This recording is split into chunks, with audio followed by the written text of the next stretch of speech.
Le chocolat est-il un homme, une femme ou un enfant qui n'en a pas désiré, qui n'en a pas dévoré, et qui, l'instant d'après, n'en a pas rêvé d'en dévorer encore? Citation de Bernard-Henri Lévy. Le chocolat fait partie intégrante de notre vie.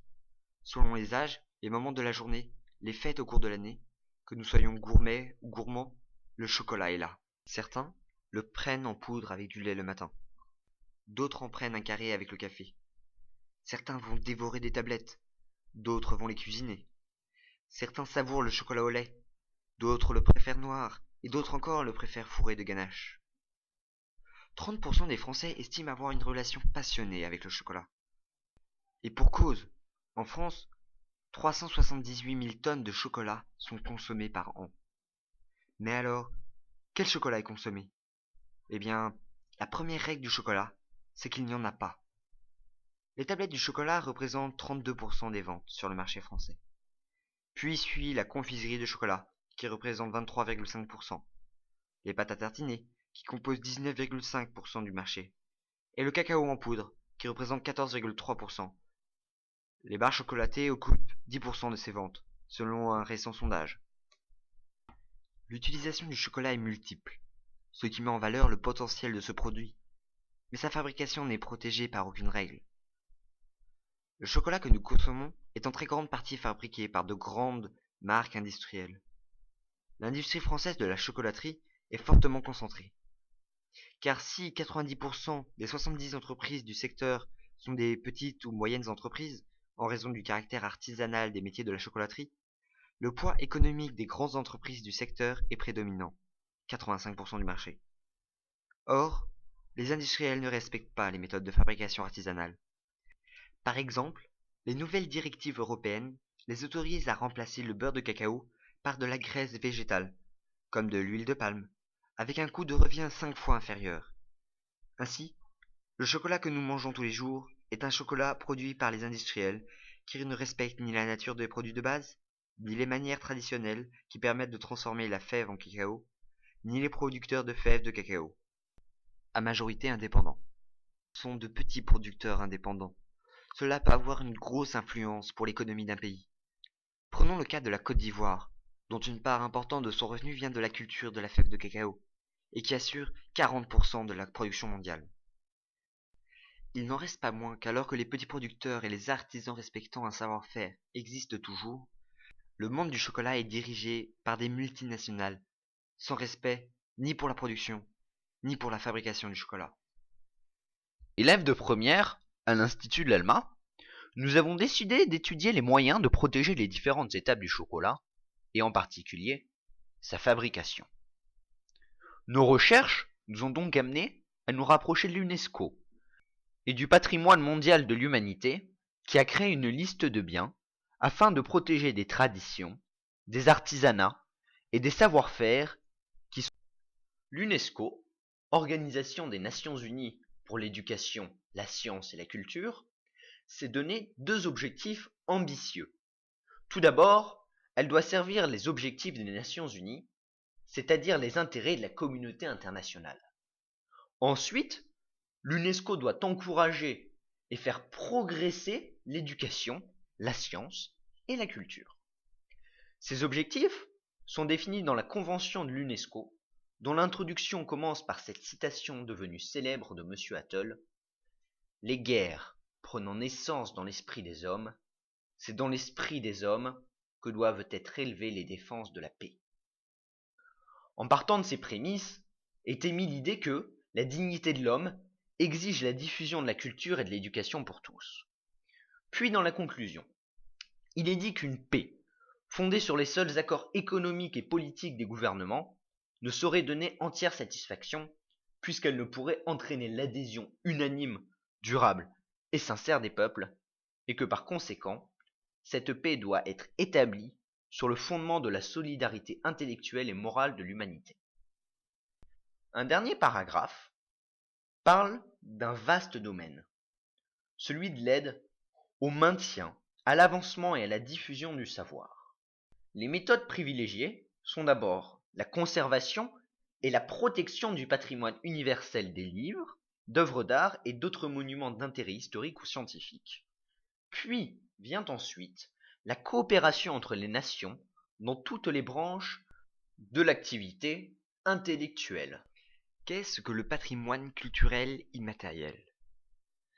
À la différence du patrimoine culturel matériel, qui comprend les sites et monuments, le patrimoine immatériel concerne les processus culturels qui inspirent aux communautés vivantes un sentiment de continuité par rapport aux générations qui les ont précédées, et revêtent une importance cruciale pour l'identité culturelle ainsi que la sauvegarde de la diversité culturelle et de la créativité de l'humanité. En effet, le patrimoine culturel ne s'arrête pas aux monuments et aux collections d'objets. Il comprend également les traditions ou les expressions vivantes héritées de nos ancêtres et transmises à nos descendants, comme les traditions orales, les pratiques sociales, rituels et événements festifs, ou les connaissances et le savoir-faire nécessaires à l'artisanat traditionnel. L'importance du patrimoine culturel immatériel ne réside pas tant dans la manifestation culturelle elle-même que dans la richesse des connaissances et du savoir-faire qu'il transmet d'une génération à une autre. Le patrimoine culturel immatériel est donc traditionnel, contemporain et vivant à la fois. Car le patrimoine culturel immatériel ne comprend pas seulement les traditions héritées du passé, mais aussi les pratiques rurales et urbaines contemporaines, propres à divers groupes culturels. Il est aussi inclusif. En effet, les expressions de notre patrimoine culturel immatériel peuvent être similaires à celles pratiquées par d'autres, qu'elles viennent du village voisin, d'une ville à l'autre bout du monde, ou qu'elles aient été adaptées par des peuples qui ont émigré et se sont installés dans une autre région. Elles font toutes partie du patrimoine culturel immatériel, en ce sens qu'elles ont été transmises de génération en génération, qu'elles ont évolué en réaction à leur environnement et qu'elles contribuent à nous procurer un sentiment d'identité et de continuité, établissant un lien entre notre passé et, à travers le présent, notre futur. De plus, il est aussi représentatif, c'est-à-dire qu'il se développe à partir de notre enracinement dans les communautés, et dépend de ceux dont la connaissance des traditions, des savoir-faire et des coutumes est transmise au reste de la communauté, de génération en génération, ou à d'autres communautés. Pour finir, il est aussi fondé sur les communautés, parce que patrimoine culturel immatériel ne peut être patrimoine que lorsqu'il est reconnu comme tel par les communautés, groupes et individus qui le créent, l'entretiennent et le transmettent. Nous avons 9 éléments différents au patrimoine immatériel de l'humanité. Nous avons donc choisi d'étudier 2 exemples très différents pour comprendre les caractéristiques nécessaires.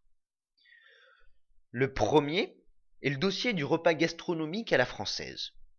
Il a été ajouté à la liste des traditions culinaires en 2010 par le comité intergouvernemental de l'UNESCO pour la sauvegarde du patrimoine immatériel de l'humanité à Nairobi au Kenya. L'UNESCO n'a pas distingué de recettes françaises en particulier. C'est davantage le rituel identitaire destiné à, je cite, célébrer les moments les plus importants de la vie des individus et des groupes qui a été remarqué. C'est le mélange original de convivialité et de gastronomie qui rassemble les Français autour d'une table en vue de partager des mets de qualité accompagnés d'un vin approprié. Dans le texte, le repas gastronomique français est une pratique coutumière destinée à célébrer les moments les plus importants de la vie des individus et des groupes. Il s'agit d'un repas festif dont les convives pratiquent pour cette occasion l'art du bien manger et du bien boire. Parmi ces composantes importantes figurent le choix attentif des mets, l'achat de bons produits, de préférence locaux, le mariage entre mets et vins, et la décoration de table. Le repas gastronomique doit respecter un schéma bien arrêté. Il commence par un apéritif et se termine par un digestif, avec entre au moins 4 plats, à savoir une entrée, du poisson ou de la viande, avec des légumes, du fromage et un dessert. Le comité a décidé d'accepter cet élément car il satisfaisait aux critères d'inscription sur la liste représentative du patrimoine culturel immatériel de l'humanité. La première raison était que le repas gastronomique français joue un rôle social actif dans la communauté et il est transmis de génération en génération comme partie intégrante de son identité. La seconde raison est que son inscription sur la liste représentative pourrait contribuer à une plus grande visibilité du patrimoine culturel immatériel en tant que catalyseur pour le respect mutuel et le dialogue interculturel.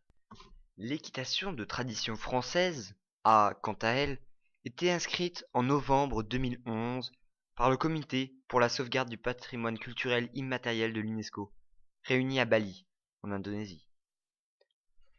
Dans le texte officiel, l'équitation de tradition française est un art de monter à cheval, ayant comme caractéristique de mettre en relief une harmonie des relations entre l'homme et le cheval.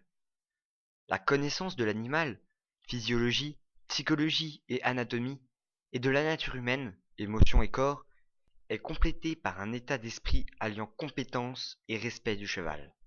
Nous avons aussi pensé que le chocolat pourrait s'inspirer du dossier déposé pour le pain d'épices croate, car de la même façon, il répond aux critères des savoir-faire liés à l'artisanat traditionnel.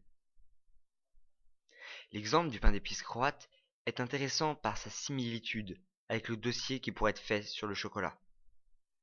Nous avons donc retenu quelques éléments de la qualification du pain d'épices croate.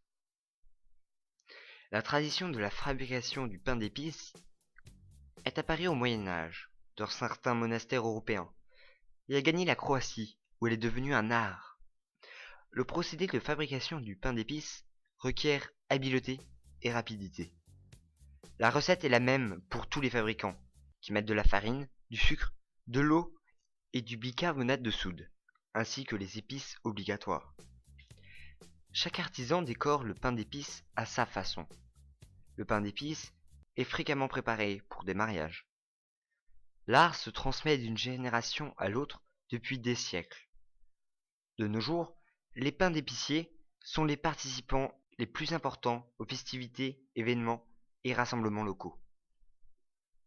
Le comité décide que cet élément satisfait aux critères d'inscription sur la liste représentative du patrimoine culturel immatériel de l'humanité. Car le pain d'épices en Croatie du Nord, qu'on offre un cadeau, qu'on vend au marché et qu'on utilise comme décoration de Noël, est reconnu par la communauté comme son patrimoine culturel immatériel, adaptant ses fonctions traditionnelles à celles d'aujourd'hui. Le chocolat a également une longue tradition historique. En effet, Nous pouvons trouver les origines du cacao en Amérique centrale et dans le sud-Mexique. L'histoire du cacao commence à l'époque précolombienne, plus exactement par les Olmecs. Les Olmecs, peuple ayant vécu de 1500 à 400 avant Jésus-Christ, furent les premiers à consommer le cacao en boisson. En effet, on a retrouvé à Belize, en Amérique centrale, des pots de terre datant de -600 et contenant des restes de cacao. Ce sont également eux qui introduisirent le cacao auprès des Mayas. Ces derniers ont cultivé le cacao sur la presqu'île de Yucatan, en Amérique centrale. Une fois la technique de la culture du cacaoyer acquise, les Mayas la vendirent aux Aztèques. Dans les cultures mayas et aztèques, les fèves de cacao sont utilisées dans deux cas, comme moyen de paiement ou bien comme ingrédient pour le Xocoalt rituel. Comme moyen de paiement, d'après un document retrouvé en 1545, une fève équivaut à une grande tomate ou 5 piments verts, 3 fèves à un œuf de dinde, 10 fèves à un lapin, et 100 fèves valent un esclave. Xocoalt signifie littéralement eau amère. C'est une boisson sombre, amère et corsée à base de cacao. Cette boisson est obtenue à partir des fèves de cacao qui sont torréfiées, puis moulues, et ensuite mélangées à de la farine de maïs, des piments, de la vanille et une graine rouge, la natte, qui sert de colorant. Les Aztèques, eux, boivent le Xocoalt chaud, avec de l'eau, tandis que les Mayas le boivent froid, avec du lait. Cette boisson revêt une origine divine. Selon la légende, c'est Quetzalcoatl, le serpent à plumes, qui fait descendre les fèves du paradis vers la terre et les hommes. Quetzalcoatl est le dieu aztèque qui est censé leur avoir pris la culture du cacao. Mais un jour, Tezcatlipoca, le dieu de la tromperie, décide de détruire Tolan, la ville où règne Quetzalcoatl. Ce dernier s'enfuit et est poursuivi jusqu'à la mer. À cet endroit, il part sur un radeau de l'autre côté de l'océan. Les Aztèques croient que leur dieu reviendra un jour, mais que ce retour signifiera la fin de leur civilisation. Moctezuma II prédit le retour prochain du dieu, sous les traits d'un homme blanc, barbu. C'est pourquoi, lorsque Hernán Cortés arrive au Mexique en 1519, il est accueilli par les Aztèques avec du cacao. Ils voient en lui Quetzalcoatl, le dieu qui revient. La prédiction se réalise alors. En 1521, les Espagnols mettent fin à la civilisation aztèque par leur avidité pour l'or. C'est probablement Christophe Colomb qui, lors de son 4e voyage, en 1502, a rapporté les premières fèves de cacao. Mais le roi d'Espagne n'en a pas remarqué sa valeur. Christophe Colomb non plus d'ailleurs. Au départ, les Espagnols n'aiment pas vraiment cette boisson amère. Mais les navigateurs revinrent avec le matériel nécessaire à la fabrication de la boisson chocolatée. Une chocolatière, un fouet et la recette. La recette fut ensuite vite adaptée pour la rendre plus conforme au goût des Européens. On y ajouta alors du miel, de la canne à sucre, de la vanille et d'autres épices comme le clou de girofle. Le chocolat plus sucré convint davantage. Et d'ailleurs, cette boisson devient la boisson favorite des colons. Ils constatèrent en effet rapidement toutes les qualités nutritives de cette boisson. Cortés écrit à Charles Quint. Fèves de cacao sont utilisées par les Indiens comme monnaie et comme boisson qui donnent de la force à l'organisme et le protègent contre la fatigue. Suite à la décimation de la population amérindienne, les Espagnols implantèrent les premières plantations de cacao au Nouveau-Mexique à partir de 1550, puis dans d'autres régions du monde, principalement en Afrique et en Asie du Sud-Est. Les Espagnols gardèrent le monopole de la production pendant environ 80 ans. Le chocolat est exporté vers l'Espagne, où seule l'aristocratie peut consommer ce produit de luxe. L'expansion du cacao en Europe se fait rapidement. Le chocolat débarque en Italie dans les premières années de 1600 par l'intermédiaire d'un marchand florentin.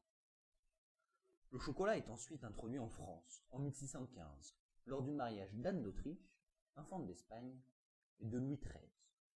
La princesse espagnole offre à son fiancé du chocolat. Cela montre bien à quel point le chocolat était précieux à l'époque. Dès lors, la boisson chocolatée rythmera la vie de la cour, tout comme le montrent ces tasses ayant appartenu à Marie-Antoinette. Au XVIIe siècle, l'Espagne était à la tête d'un gigantesque empire. C'est ainsi que le cacao fit son apparition aux Pays-Bas et en Belgique dès 1635. Mais avec l'affaiblissement de son pouvoir, l'Espagne perd peu à peu le monopole et le secret du cacao, qui se démocratise en Angleterre, en Allemagne ou en Suisse.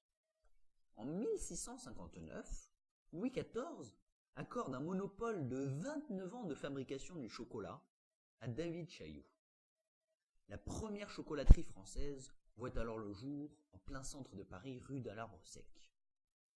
À la fin du XVIIe siècle, le monopole de Chailloux se termine, ce qui laisse les apothicaires se lancer dans la fabrication du chocolat, dont le succès ne cesse de croître.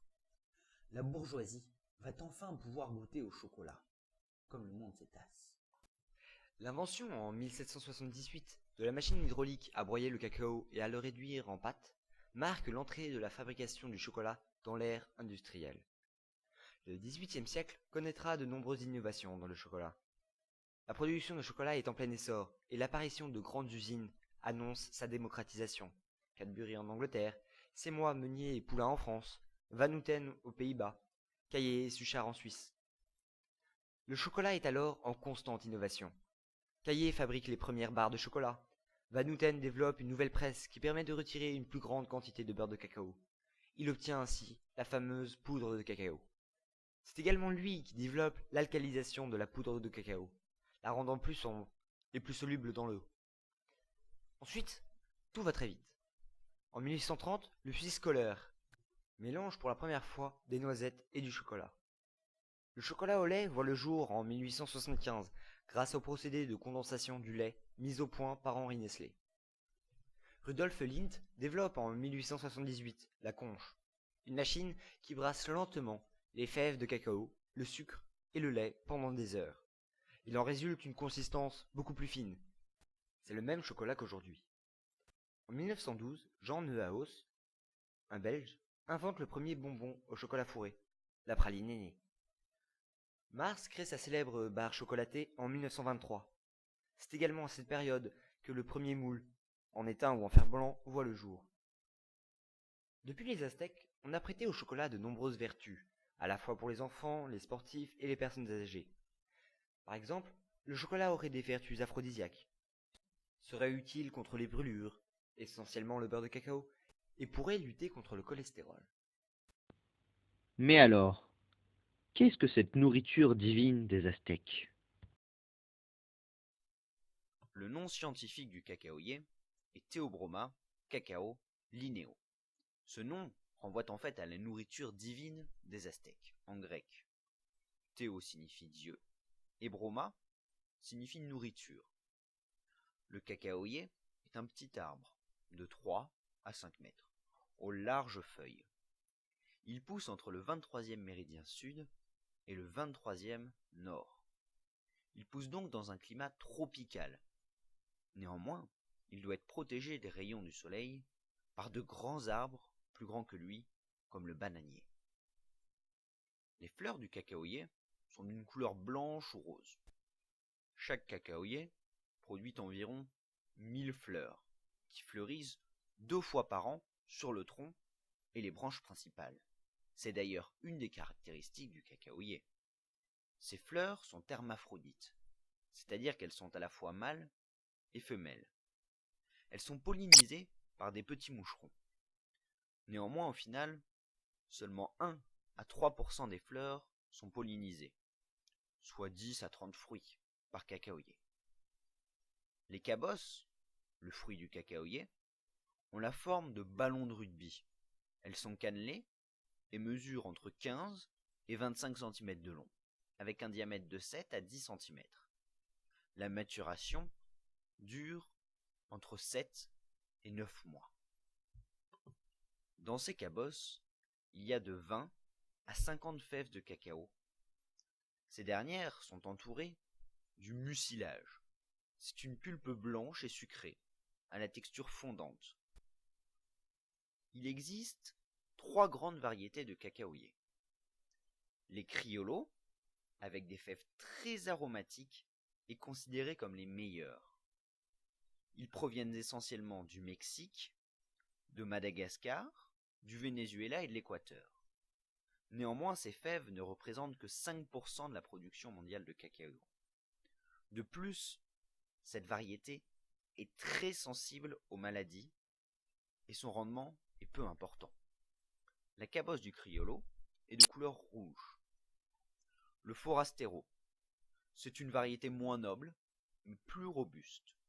Elle donne un cacao beaucoup plus amer. Les fèves des forasteros proviennent principalement du Brésil, de la Malaisie et de l'Afrique de l'Ouest.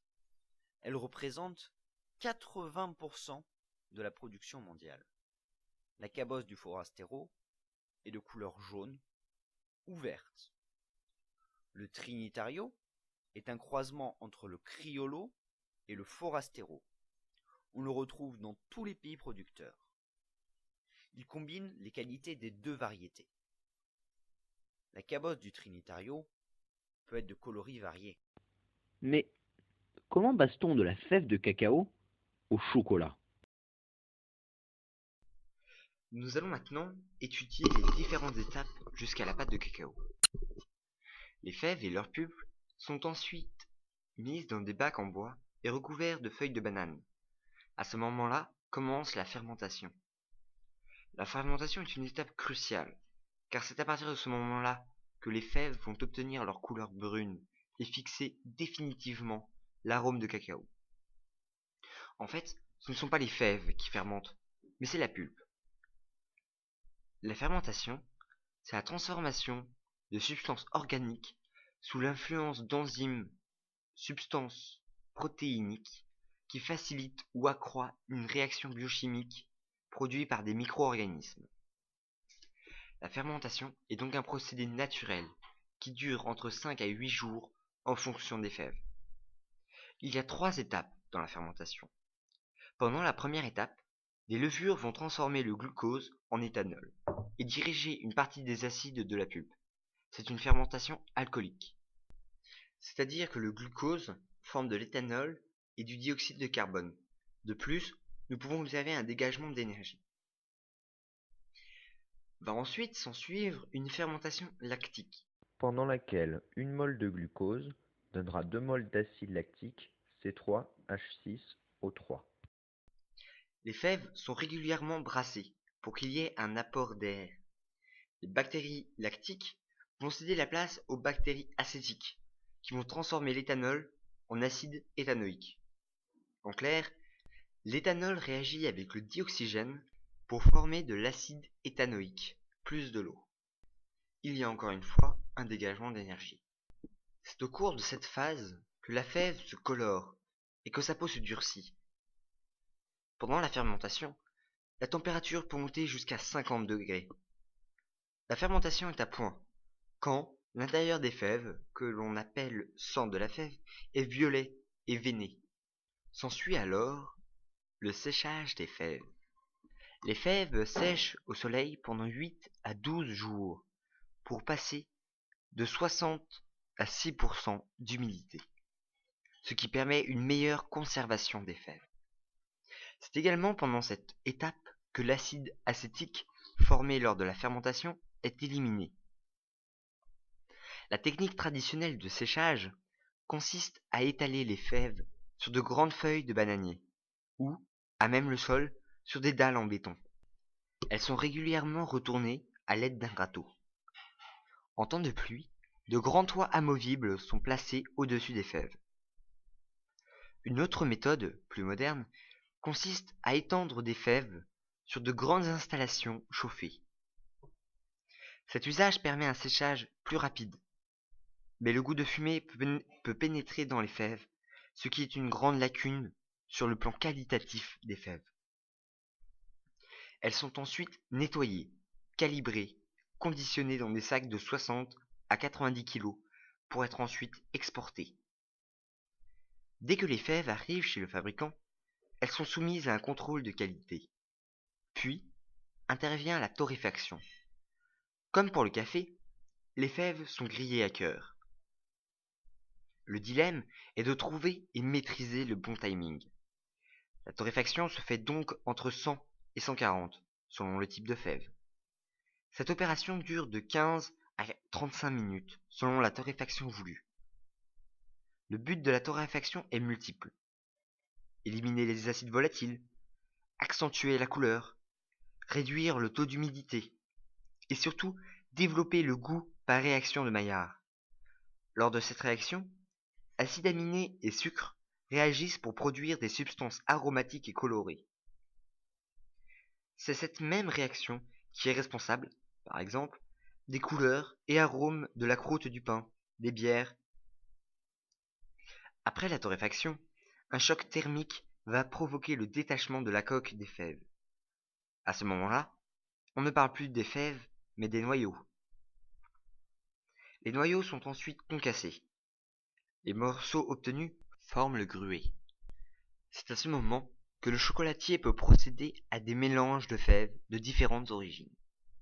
Est ensuite laminé, et la rupture des cellules du noyau libérera le beurre de cacao qui, sous la chaleur dégagée par le concassage, va fondre. On obtient ainsi un liquide assez épais, la pâte de cacao. Cette pâte de cacao contient plus de 50% de beurre de cacao. L'autre moitié est de la poudre de cacao.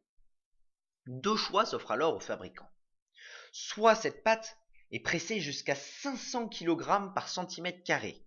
Le beurre de cacao s'écoule du pressoir et la poudre pressée forme une sorte de cylindre, le tourteau de cacao. On obtient environ 50% de beurre de cacao et 50% de poudre de cacao maigre. Cette poudre est généralement utilisée pour les boissons cacaotées, mais on peut également l'utiliser dans les tablettes. Néanmoins, cette pratique est rare chez les artisans chocolatiers, mais assez fréquente chez les industriels. La poudre de cacao possède de nombreux tanins, dont un, l'épicathécol, est responsable de sa couleur. Naturellement, la poudre de cacao a un pH entre 5 et 6 et est d'une couleur très claire. Elle est donc généralement traitée chimiquement avec une solution basique de bicarbonate de sodium afin d'augmenter le pH du milieu. C'est l'alcanisation qui a pour effet l'augmentation du pH du milieu et la transformation de la couleur.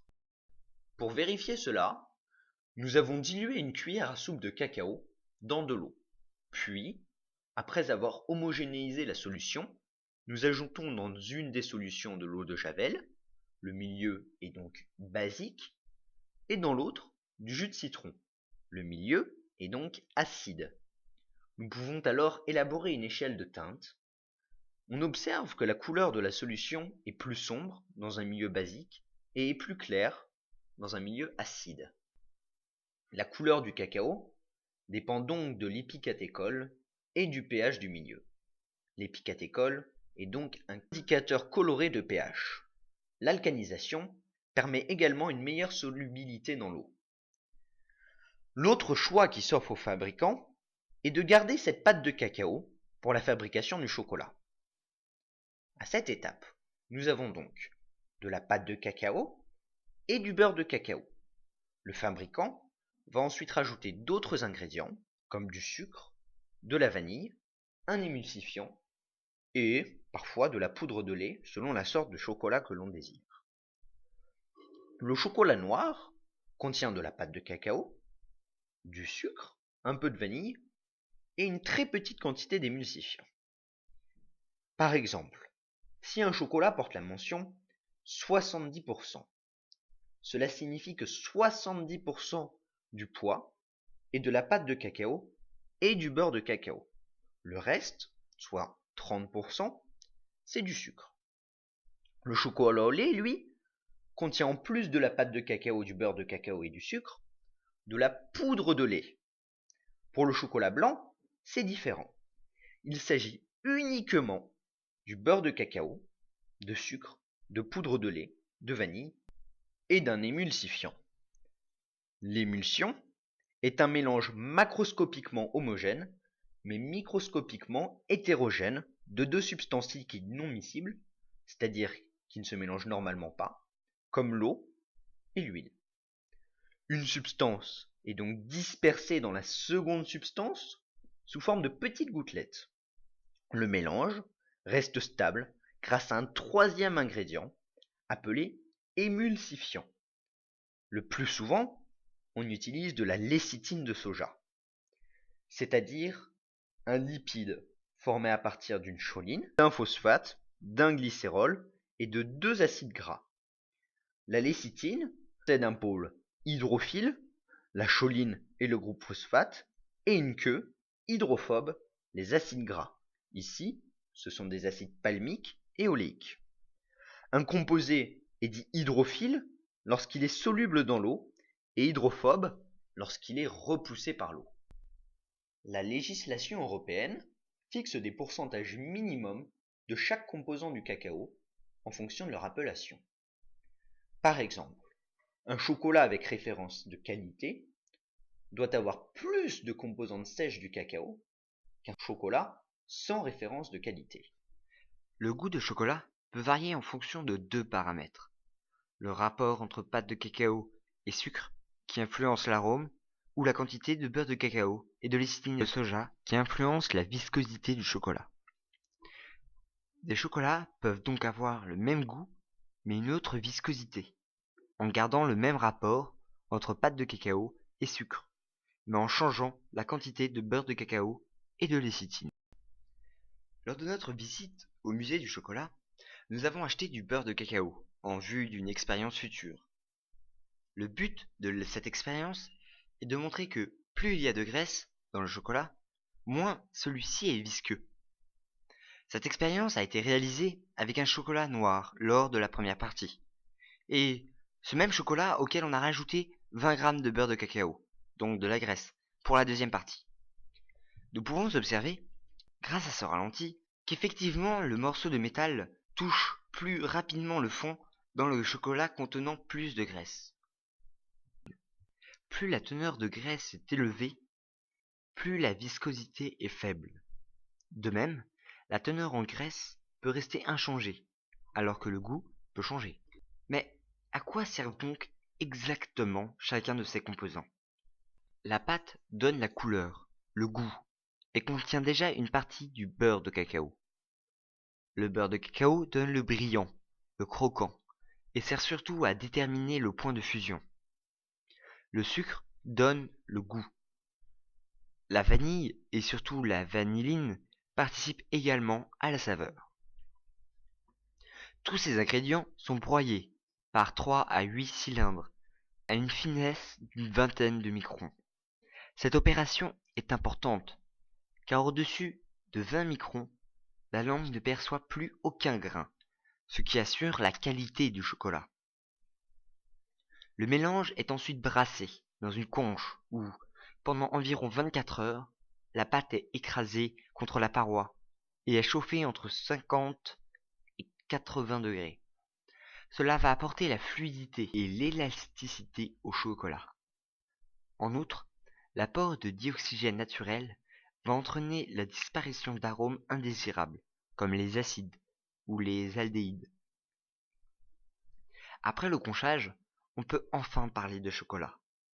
Ce chocolat, sous forme liquide, va subir une dernière étape avant d'être solidifié, le tempérage. C'est le beurre de cacao qui donne au chocolat son aspect brillant et son croquant, et cela résulte directement de sa structure chimique. Le beurre de cacao est composé de triglycérides et d'acides gras. Les principaux acides gras sont l'acide stéarique, 35% de la famille des acides gras saturés, l'acide palmitique, 24% de la famille des acides gras saturés également, l'acide oléique, 39% de la famille des acides gras monoinsaturés, l'acide linoléique, 35% de la famille des acides gras polyinsaturés. Ces acides gras forment plusieurs combinaisons de triglycérides, comme par exemple le triglycéride POS, palmitique oléique stéarique. De nombreuses combinaisons possibles donnent de nombreuses molécules, et donc des températures de fusion très étalées. Les graisses saturées ont une structure très régulière, formant ainsi un cristal stable et compact, les bêta-cristaux. Néanmoins, le beurre de cacao peut prendre 6 formes différentes, dont seulement 2 sont satisfaisantes pour le chocolat. La particularité du beurre de cacao est que seulement 3 triglycérides composent 80% des graisses totales. La température de fusion est donc étalée dans une zone étroite, entre 34 et 35 degrés Celsius. Il faut donc bien maîtriser la cristallisation. C'est ce qu'on appelle le tempérage. Le tempérage permet d'obtenir un chocolat lisse, brillant et croquant à la fois.